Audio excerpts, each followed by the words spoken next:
प्रश्न है यूक्लिड विभाजन एल्गोरिथम का प्रयोग कर 120 और 225 का मौसा ज्ञात करें।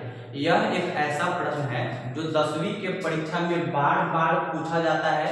यहाँ पे अंक बदले रह सकते हैं, 120 के जगह पे 200, 300, 400, 500 कुछ भी रह सकता है, केवल अंक बदले रह सकते हैं। लेकिन यह जो प्रश्न है बार बार पूछा जाता है। आप क्वेश्चन बैंक में देख सकते हैं कि ऐसा प्रश्न पूछा गया है नहीं। यह 2 नंबर का प्रश्न है और बच्चों बूंद बूंद से ही तालाब भर सकते हैं, इसलिए अगर ऐसा मैथ आप पढ़ चुके हैं तो कोई दिक्कत वाली बात नहीं है। अगर अभी तक नहीं पढ़े हैं, आप 10वीं में हैं, इसको ध्यान से देखिएगा, वीडियो को अंत तक देखिएगा, स्किप मत कीजिएगा, ठीक है। तो वीडियो को शुरू करते हैं। किसी भी प्रश्न को हल करने से पहले यहाँ पे हम हल लिख देंगे, उसके बाद क्या करेंगे, प्रश्न को एक बार और देख लेते हैं। कहा जा रहा है कि यूक्लिड विभाजन एल्गोरिथम, इसका एक सूत्र आता है। यूक्लिड विभाजन एल्गोरिथम का एक सूत्र आता है जिसे हम a बराबर b q प्लस r से जानते हैं, ठीक है। इस सूत्र को याद रखेंगे तो हम बना सकते हैं, ठीक है। वीडियो को लंबा नहीं करते हैं, आसान शब्दों में आपको हम सिखाने का प्रयास करेंगे। सबसे पहले a क्या होगा, b क्या होगा, q क्या होगा, r क्या होगा जानेंगे। देखिए a जो होता है कि दोनों में से सबसे बड़ा अंक होगा, जो भी सबसे बड़ा अंक होगा उसको हम a मान लेंगे। तो a की जगह पे 225 लिख दिए बराबर। अब क्या है, b q है, ठीक है। अब सबसे पहले b हम मान लेंगे किसको, जो सबसे छोटा अंक है। दोनों में जो बड़ा है उसको a मान लेंगे, जो सबसे छोटा है उसको हम b मान लेंगे। तो b बराबर कितना हो जाएगा 120। अब हमको प्राप्त क्या करना है, q और r। तो इसको प्राप्त करने के लिए क्या करेंगे, 120 में भाग दे देंगे 225 से, 120 में भाग दे देंगे 225 से। तो ये हमारा हो गया p, ये हो गया a, और इधर जो आएगा भागफल वो होता है q, ठीक है।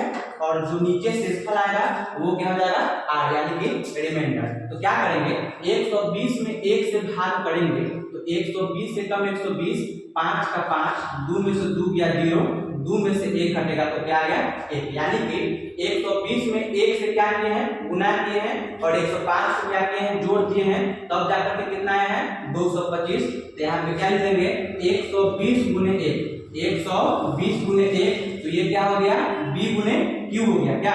और जो शेषफल में आता है, रिमाइंडर को हम लोग शॉर्ट में r लिखते हैं, तो शेषफल जो आएगा वो यहाँ पर हम लिख लेंगे, ठीक है। तो शेषफल कितना है 105। अब उसी तरह से मौसा बनाते हैं, तो क्या करते हैं कि जो शेषफल आता है उसके बगल में एक चिन्ह लगा देते हैं और ऊपर वाली संख्या को फिर यहाँ पे नोट कर लेते हैं, यानी कि ये दोनों से अब हम काम करेंगे।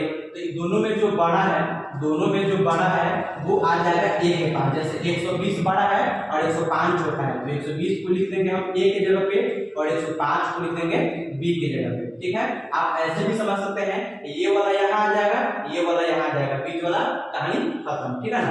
अब क्या करेंगे, 105 से 120 में करेंगे तो 105 के कम 105 आएगा, घटाएंगे तो कितना आ जाएगा 15 आएगा, यानी कि 105 में हम क्या किए हैं, 1 से गुना किए हैं और शेषफल कितना आया है 15 है। शेषफल को जोड़ के साथ लिखेंगे, ठीक है। अब फिर वही बात, 15 के बगल में क्या आ जाएगा 105 यहाँ पर आ जाएगा, 15 सत्ते 105 कट जाएगा।